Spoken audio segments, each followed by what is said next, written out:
আমার ভাগিনা লাখে একটা। আপনি গো মাইয়া যদি আমগো বাড়িতে পাঠান বউ হিসাবে অনেক সুখে থাকবো, মনে করেন যে রাজরানীর মতো। কিন্তু রাজবাড়িতে ঢুকতে হইলে খরচাপাতি তো একটু বেশি হয়ে যাবে, বুঝছেন না? আরে জ্ঞানী লোকের ইশারাই কাফি। আমি কিন্তু মোটামুটি সব কিছু মনে করেন কইই ফালাইছি, বুঝছেন তো নাকি? জি, আপনি বুঝাইতে পারছেন।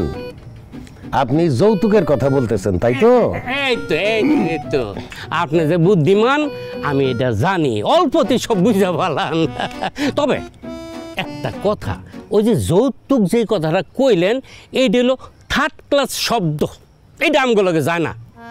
আমগো মতন ফার্স্ট ক্লাস মানুষের সাথে মানে পরিবারের সাথে উপহার এই শব্দটা ব্যবহার করা হয় আর কি, বুঝছেন কি না? বুঝতে পারছি। খান নাকি না খাই যাবেন?